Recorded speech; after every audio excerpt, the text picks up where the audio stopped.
And joining us now is the President Obama's half-brother, Malik Obama. How are you, sir? It's an honor to meet you. Likewise. You doing okay? I'm doing pretty good. All right, In fact, great. You doing great? I'm doing great. I'm a big critic of your brother. Does it bother you? No. Do you agree more with me or with him? I don't know. It all depends on the subject. On the subject matter? Yeah. Tell me about your relationship with your brother. How is it? It used to be good, but I think since he's become the president, he's changed. Why? I can't reach him. He doesn't even talk to you?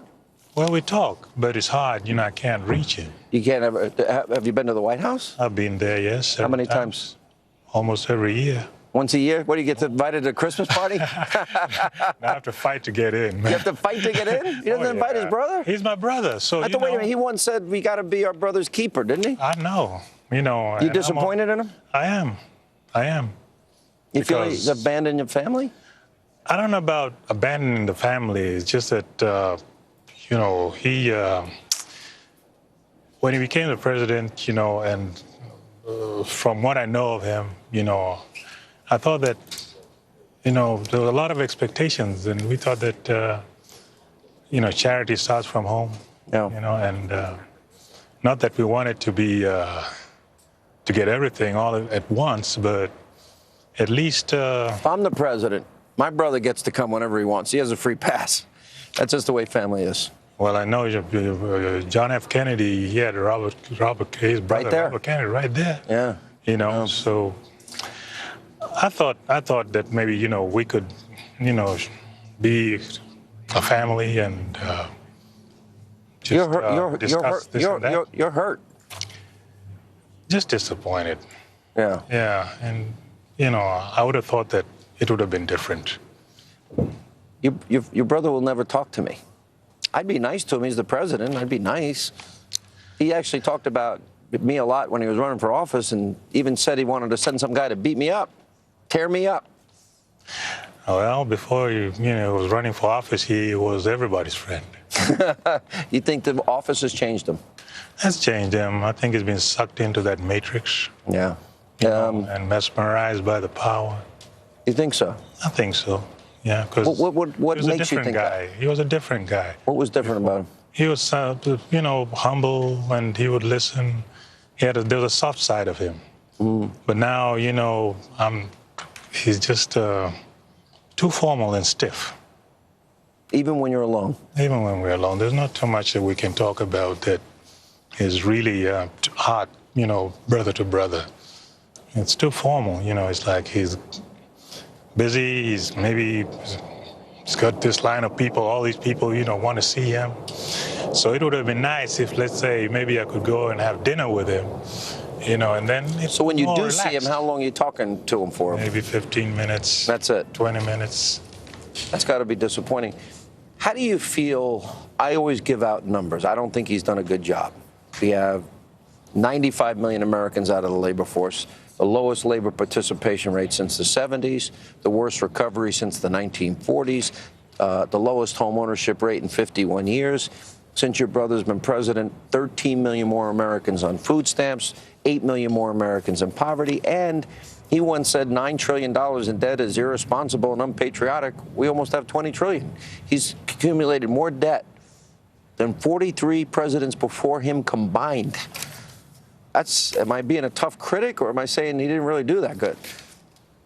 Well, you're spewing out the numbers. The numbers speak for themselves. The numbers. Numbers are numbers. Being spewed.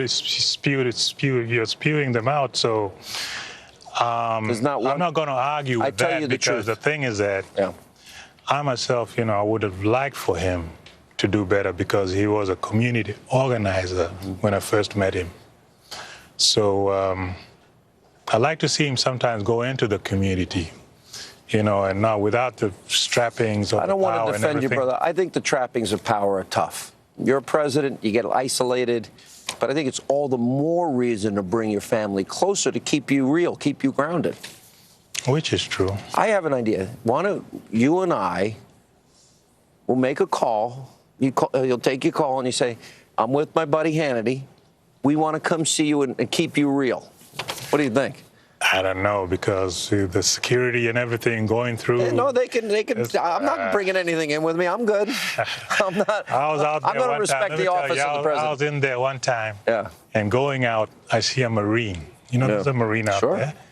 And he was the coolest guy. Semper Fidelis. Yes, sir. And I thought of the Queen and, the God and the gods out there in the Windsor Castle and everything. Right. And I wanted to take a picture with him, just to have a picture with him. And my brother said no. No? And I don't know if it's a security thing. He's the president. If you wanted the picture, you could have had the picture. It's just a simple thing like that. So, and I've tried to get friends just for him to shake hands with and okay, these are my friends. I bet if you played golf, you'd see him more often. He plays a lot of golf, Oh, yeah. What is your future? Who are you going to vote for in this election? Mr. Trump. Why Trump? He built a fantastic business empire. And I don't see why he can't do that for the country. I hope he could. The country needs help. Another thing is that the Republican Party is the party of Lincoln. Lincoln freed the slaves. It's also the party that Lyndon Johnson counted on to pass the Civil Rights Act, the Voting Rights Act, because people like Al Gore's father and Hillary Clinton says her mentor, Robert Byrd, who was a former Klansman, she says, he's my mentor, because they filibustered and went against the Civil Rights Act and Voting Rights Act. Okay, I'm not really sure I know about that. No, I'm telling you. I know my stuff. I'm a professional. Another thing is that George W. Bush, he reopened the immigration case for my aunt. I remember that. Yeah. And you appreciated that. I really do. Very nice to meet you, Malik. God bless you. Thank You're welcome. And if your brother wants to invite us, I'm willing to go, okay? You're on. All right. Stay right Thanks a lot. And coming up, we have more Hannity right after the break as we continue from the Vegas Strip, the MGM Grand Hannity on the road.